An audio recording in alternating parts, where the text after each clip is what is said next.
Bacon, by R.W. Church. Chapter 6b. 1,000 have been my sins, and 10,000 my transgressions. But thy sanctifications have remained with me, and my heart, through thy grace, hath been an unquenched coal upon thy altar. O Lord, my strength, I have since my youth met with thee in all my ways, by thy fatherly compassions, by thy comfortable chastisements, and by thy most visible providence. As thy favours have increased upon me, so have thy corrections.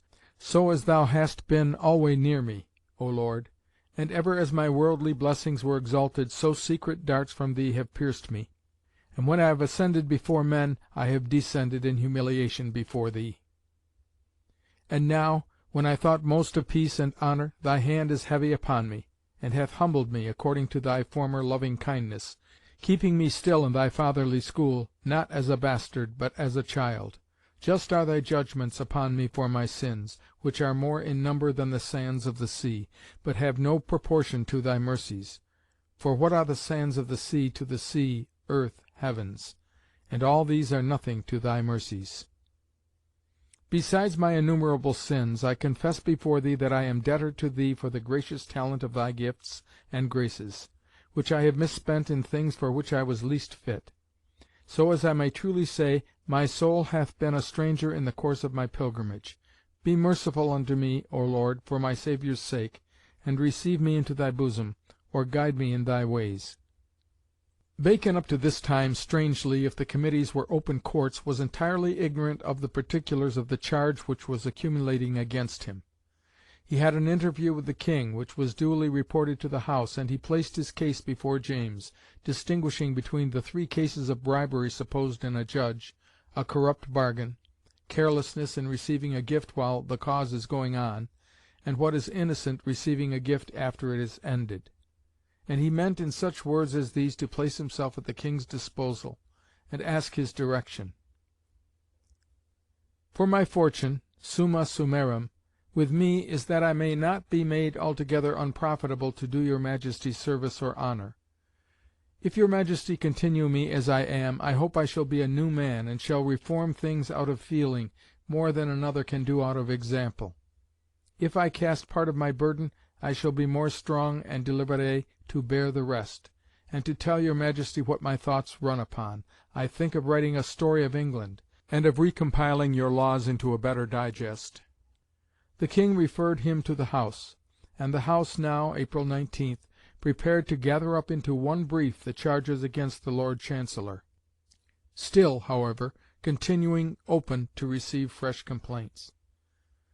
Meanwhile the chase after abuses of all kinds was growing hotter in the Commons, abuses in patents and monopolies, which revived the complaints against referees, among whom Bacon was frequently named, and abuses in the courts of justice. The attack passed by and spared the common law courts, as was noticed in the course of the debates. It spared Cranfield's Court, the Court of Wards, but it fell heavily on the Chancery and the ecclesiastical courts. "I have neither power nor will to defend Chancery," said Sir John Bennet, the judge of the Prerogative Court. But a few weeks after, his turn came, and a series of as ugly charges as could well be preferred against a judge, charges of extortion as well as bribery, were reported to the House by its committee. There can be no doubt of the grossness of many of these abuses, and the zeal against them was honest, though it would have shown more courage if it had flown at higher game. But the daily discussion of them helped to keep alive and inflame the general feeling against so great a delinquent as the Lord Chancellor was supposed to be. And indeed 2 of the worst charges against him were made before the Commons. One was a statement made in the House by Sir George Hastings, a member of the House, who had been the channel of Aubrey's gift, that when he had told Bacon that if questioned he must admit it, Bacon's answer was, "George, if you do so, I must deny it upon my honour, upon my oath." The other was that he had given an opinion in favour of some claim of the masters in Chancery, for which he received £1,200, and with which he said that all the judges agreed, an assertion which all the judges denied. Of these charges there is no contradiction. [Footnote: Commons Journals, March 17th, April 27th, 3, 560, 594-6.]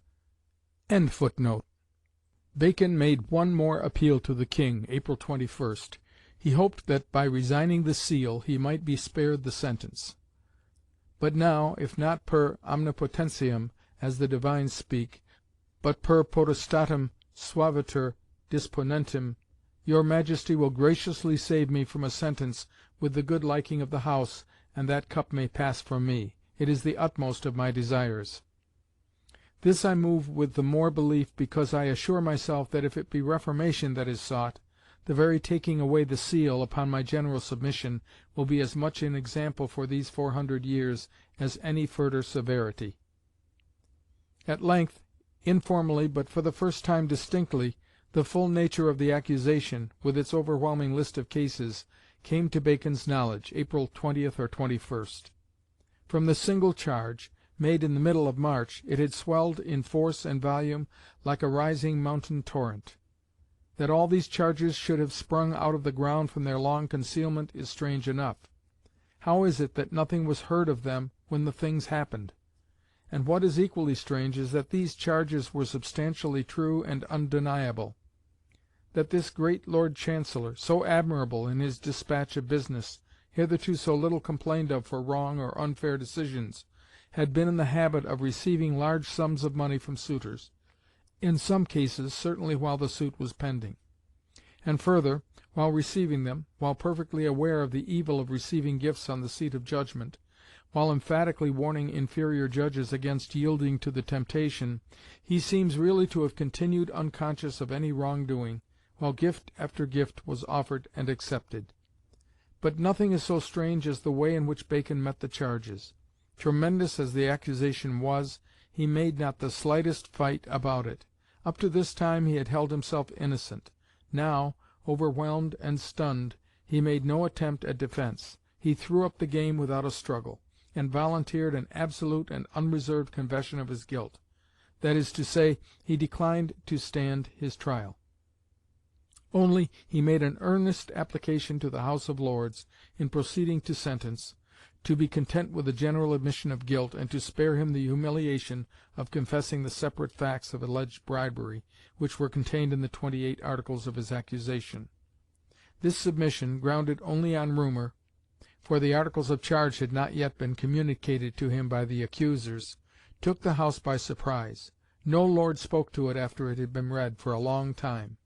But they did not mean that he should escape with this. The House treated the suggestion with impatient scorn, April 24th. "It is too late," said Lord Say. "No word of confession of any corruption in the Lord Chancellor's submission," said Southampton. "It stands with the justice and honour of this House not to proceed without the parties' particular confession, or to have the parties to hear the charge, and we to hear the parties' answer." The demand of the Lords was strictly just, but cruel. The articles were now sent to him. He had been charged with definite offences. He must answer yes or no, confess them or defend himself. A further question arose whether he should not be sent for to appear at the bar. He still held the seals. "Shall the Great Seal come to the bar?" asked Lord Pembroke. It was agreed that he was to be asked whether he would acknowledge the particulars. His answer was that he will make no manner of defence to the charge, but meaneth to acknowledge corruption, and to make a particular confession to every point, and after that a humble submission. But he humbly craves liberty, that, when the charge is more full than he finds the truth of the fact, he may make a declaration of the truth in such particulars, the charge being brief and containing not all the circumstances. And such a confession he made. "My lords," he said, to those who were sent to ask whether he would stand to it, "it is my act, my hand, my heart. I beseech your lordships be merciful to a broken reed." This was of course followed by a request to the King from the House to sequester the Great Seal. A commission was sent to receive it, May 1st. "The worse the better," he answered to the wish, "that it had been better with him. By the King's great favour I received the Great Seal. By my own great fault I have lost it."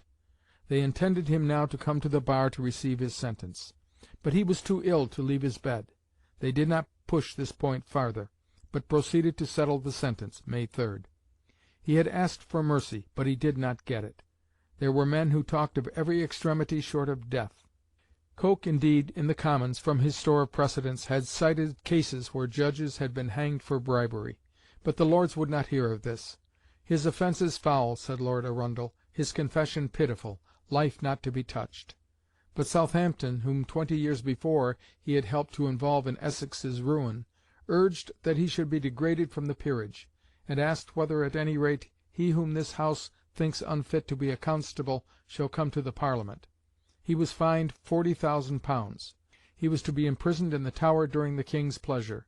He was to be incapable of any office, place, or employment in the State or Commonwealth. He was never to sit in Parliament or come within the verge of the Court. This was agreed to, Buckingham only dissenting. "The Lord Chancellor is so sick," he said, "that he cannot live long." What is the history of this tremendous catastrophe by which, in less than 2 months, Bacon was cast down from the height of fortune to become a byword of shame? He had enemies, who certainly were glad, but there is no appearance that it was the result of any plot or combination against him.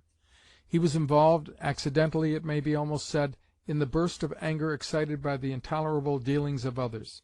The indignation provoked by Mitchell and Mompesson and their associates at that particular moment found Bacon in its path, doing, as it seemed, in his great seal of justice, even worse than they.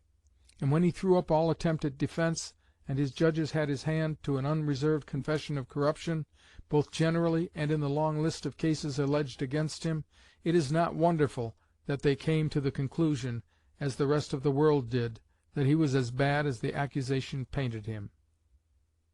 A dishonest and corrupt judge. Yet it is strange that they should not have observed that not a single charge of a definitely unjust decision was brought, at any rate was proved, against him. He had taken money, they argued, and therefore he must be corrupt. But if he had taken money to pervert judgment, some instance of the iniquity would certainly have been brought forward and proved. There is no such instance to be found, though, of course, there were plenty of dissatisfied suitors. Of course the men who had paid their money and lost their cause were furious. But in vain do we look for any case of proved injustice. The utmost that can be said is that in some cases he showed favour in pushing forward and expediting suits. So that the real charge against Bacon assumes, to us who have not to deal practically with dangerous abuses, but to judge conduct and character, a different complexion. Instead of being the wickedness of perverting justice and selling his judgments for bribes, it takes the shape of allowing and sharing in a dishonourable and mischievous system of payment for service, which could not fail to bring with it temptation and discredit, and in which fair reward could not be distinguished from unlawful gain. Such a system it was high time to stop, and in this rough and harsh way, which also satisfied some personal enmities, it was stopped. We may put aside for good the charge on which he was condemned, and which in words he admitted, of being corrupt as a judge.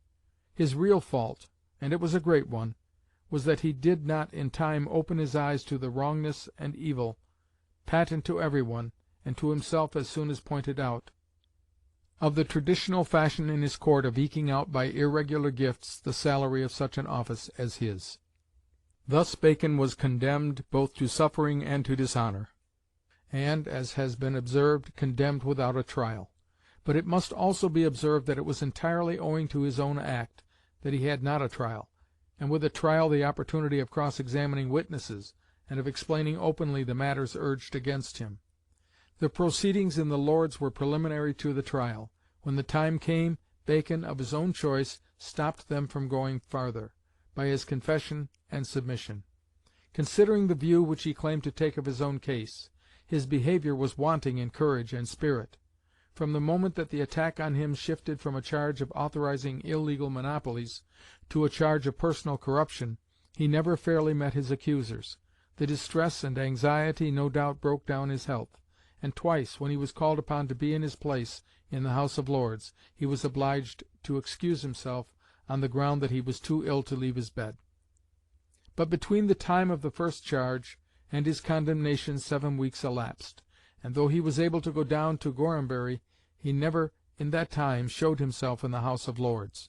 Whether or not, while the committees were busy in collecting the charges, he would have been allowed to take part, to put questions to the witnesses, or to produce his own, he never attempted to do so, and by the course he took there was no other opportunity. To have stood his trial could hardly have increased his danger, or aggravated his punishment. and it would only have been worthy of his name and place, if not to have made a fight for his character and integrity, at least to have bravely said what he had made up his mind to admit, and what no one could have said more nobly and pathetically in open Parliament. But he was cowed at the fierceness of the disapprobation manifest in both Houses. He shrunk from looking at his peers and his judges in the face. His friends obtained for him that he should not be brought to the bar, and that all should pass in writing, but they saved his dignity at the expense of his substantial reputation. The observation that the charges against him were not sifted by cross-examination applies equally to his answers to them. The allegations of both sides would have come down to us in a more trustworthy shape if the case had gone on. But to give up the struggle, and to escape by any humiliation from a regular public trial, seems to have been his only thought when he found that the King and Buckingham could not, or would not, save him. But the truth is that he knew that a trial of this kind was a trial only in name. He knew that when a charge of this sort was brought, it was not meant to be really investigated in open court, but to be driven home by proofs carefully prepared beforehand, against which the accused had little chance.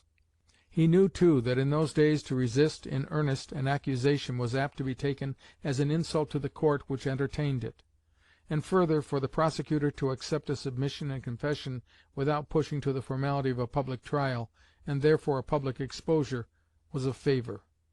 It was a favour by which his advice as against the King's honour had been refused to Suffolk.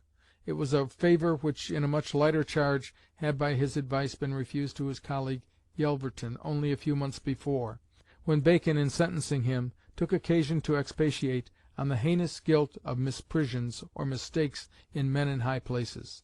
The humiliation was not complete without the trial, but it was for humiliation, and not fair investigation, that the trial was wanted. Bacon knew that the trial would only prolong his agony, and give a further triumph to his enemies. That there was any plot against Bacon, and much more that Buckingham, to save himself, was a party to it, is of course absurd. Buckingham, indeed, was almost the only man in the Lords who said anything for Bacon, and alone he voted against his punishment. But considering what Buckingham was, and what he dared to do when he pleased, he was singularly cool in helping Bacon. Williams, the astute Dean of Westminster, who was to be Bacon's successor as Lord Keeper, had got his ear, and advised him not to endanger himself by trying to save delinquents. He did not. Indeed, as the inquiry went on, he began to take the high moral ground. He was shocked at the Chancellor's conduct. He would not have believed that it would have been so bad. His disgrace was richly deserved. Buckingham kept up appearances by saying a word for him from time to time in Parliament, which he knew would be useless, and which he certainly took no measures to make effective. It is sometimes said that Buckingham never knew what dissimulation was. He was capable at least of the perfidy and cowardice of utter selfishness. Bacon's conspicuous fall diverted men's thoughts from the far more scandalous wickedness of the great favourite. But though there was no plot, though the blow fell upon Bacon almost accidentally, there were many who rejoiced to be able to drive it home. We can hardly wonder that foremost among them was Coke. This was the end of the long rivalry between Bacon and Coke, from the time that Essex pressed Bacon against Coke in vain to the day when Bacon, as Chancellor, drove Coke from his seat for his bad law, and as Privy Councillor ordered him to be prosecuted in the Star Chamber for riotously breaking open men's doors to get his daughter. The two men thoroughly disliked and undervalued one another. Coke made light of Bacon's law. Bacon saw clearly Coke's narrowness and ignorance out of that limited legal sphere in which he was supposed to know everything, his prejudiced and interested use of his knowledge, his coarseness and insolence. But now in Parliament Coke was supreme, our Hercules, as his friends said.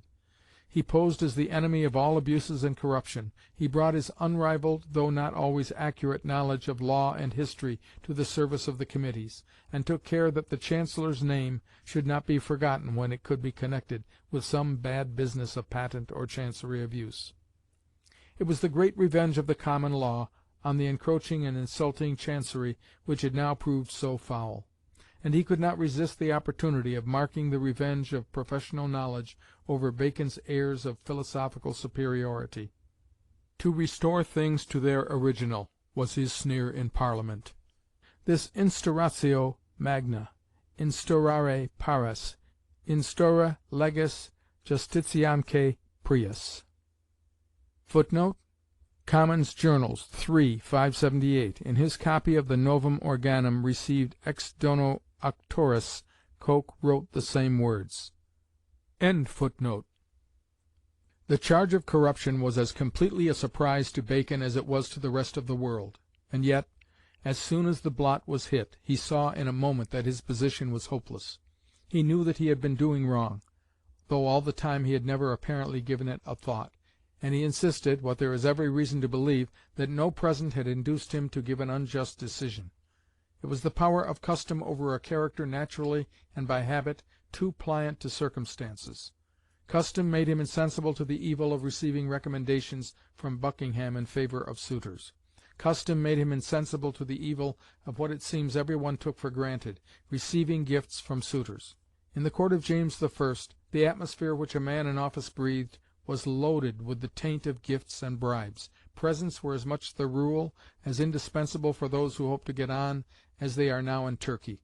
Even in Elizabeth's days, when Bacon was struggling to win her favour, and was in the greatest straits for money, he borrowed £500 to buy a jewel for the Queen.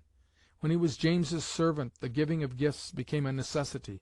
New Year's Day brought round its tribute of gold vases and gold pieces to the King and Buckingham, and this was the least.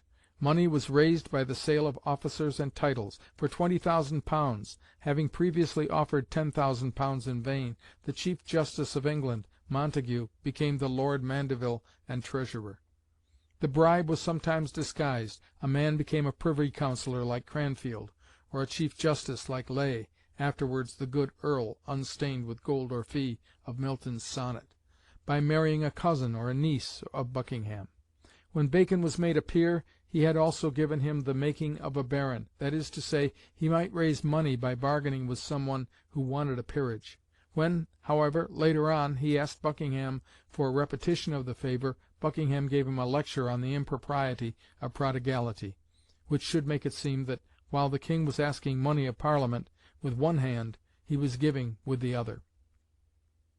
How things were in the Chancery in the days of the Queen and of Bacon's predecessors we know little, but Bacon himself implies that there was nothing new in what he did.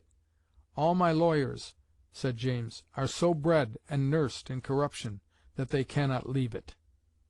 Bacon's chancellorship coincided with the full bloom of Buckingham's favour, and Buckingham set the fashion, beyond all before him, of extravagance in receiving and spending.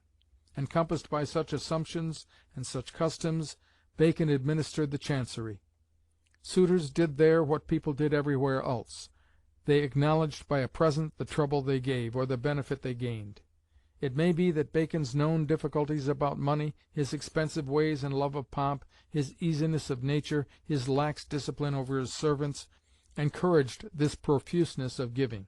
And Bacon let it be. He asked no questions. He knew that he worked hard and well.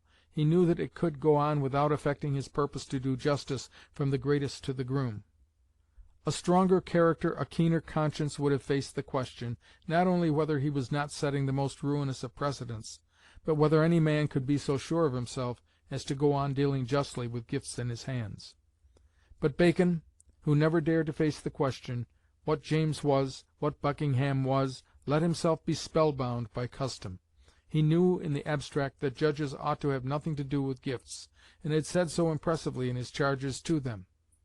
Yet he went on, self-complacent, secure, almost innocent, building up a great tradition of corruption in the very heart of English justice, till the challenge of Parliament, which began in him its terrible and relentless but most unequal prosecution of justice against ministers who had betrayed the Commonwealth in serving the Crown, woke him from his dream, and made him see, as others saw it, the guilt of a great judge who, under whatever extenuating pretext, allowed the suspicion to arise that he might sell justice. In the midst of a state of as great affliction as mortal man can endure, he wrote to the Lords of the Parliament in making his submission, "I shall begin with the professing gladness in some things.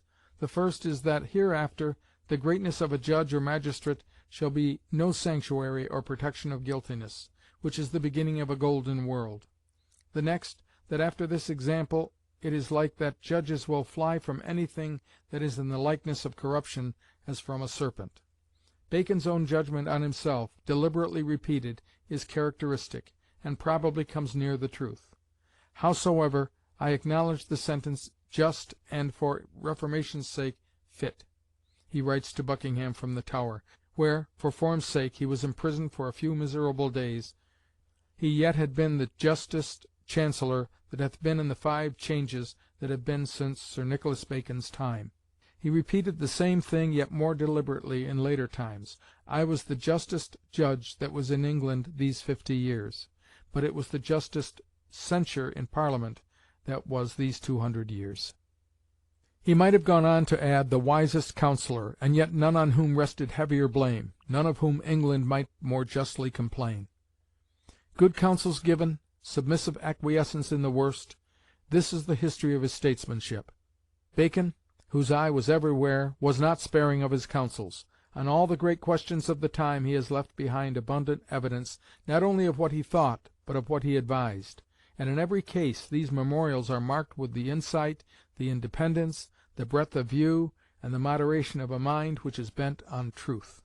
He started, of course, from a basis which we are now hardly able to understand or allow for, the idea of absolute royal power and prerogative which James had enlarged and hardened out of the kingship of the Tudors, itself imperious and arbitrary enough, but always seeking, with a tact of which James was incapable, to be in touch and sympathy with popular feeling.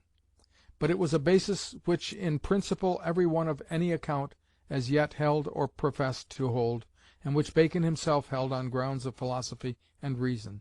He could see no hope for orderly and intelligent government except in a ruler whose wisdom had equal strength to assert itself, and he looked down with incredulity and scorn on the notion of anything good coming out of what the world then knew or saw of popular opinion or parliamentary government. But when it came to what was wise and fitting for absolute power to do in the way of general measures and policy, he was for the most part right. He saw the inexorable and pressing necessity of putting the finance of the kingdom on a safe footing. He saw the necessity of a sound and honest policy in Ireland. He saw the mischief of the Spanish alliance in spite of his curious friendship with Gondomar, and detected the real and increasing weakness of the Spanish monarchy, which still awed mankind. He saw the growing danger of abuses in church and state which were left untouched, and were protected by the punishment of those who dared to complain of them. He saw the confusion and injustice of much of that common law of which the lawyers were so proud, and would have attempted, if he had been able, to emulate Justinian, and anticipate the cold Napoleon, by a rational and consistent digest. Above all, he never ceased to impress on James the importance, and if wisely used, the immense advantages of his parliaments. Himself, for great part of his life an active and popular member of the House of Commons, he saw that not only was it impossible to do without it, but that if fairly, honourably, honestly dealt with, it would become a source of power and confidence which would double the strength of the government both at home and abroad. Yet of all this wisdom nothing came. The finance of the kingdom was still ruined by extravagance and corruption in a time of rapidly developing prosperity and wealth. The wounds of Ireland were unhealed. It was neither peace nor war with Spain, and hot infatuation for its friendship alternated with cold fits of distrust and estrangement. Abuses flourished and multiplied under great patronage. The King's one thought about Parliament was how to get as much money out of it as he could, with as little other business as possible. Bacon's counsels were the prophecies of Cassandra in that so prosperous but so disastrous reign. All that he did was to lend the authority of his presence in James's most intimate counsels to policy and courses of which he saw the unwisdom and the perils. James and Buckingham made use of him when they wanted, but they would have been very different in their measures and their statesmanship if they had listened to him. Mirabeau said, what of course had been said before him, "On ne vaut, dans la partie exécutive de la vie humaine, que par le caractère." This is the key to Bacon's failures as a judge and as a statesman, and why, knowing so much more and judging so much more wisely than James and Buckingham, he must be identified with the misdoings of that ignoble reign. He had the courage of his opinions, but a man wants more than that. He needs the manliness and the public spirit to enforce them, if they are true and salutary. But this is what Bacon had not. He did not mind being rebuffed. he knew that he was right and did not care. But to stand up against the King, to contradict him after he had spoken, to press an opinion or a measure on a man whose belief in his own wisdom was infinite, to risk not only being set down as a dreamer, but the King's displeasure, and the ruin of being given over to the will of his enemies, this Bacon had not the fibre, or the stiffness, or the self-assertion to do. He did not do what a man of firm will and strength of purpose, a man of high integrity, of habitual resolution, would have done. Such men insist when they are responsible, and when they know that they are right, and they prevail or accept the consequences. Bacon, knowing all that he did, thinking all that he thought, was content to be the echo and the instrument of the cleverest, the foolishest, the vainest, the most pitiably unmanly of English kings. Chapter 6b.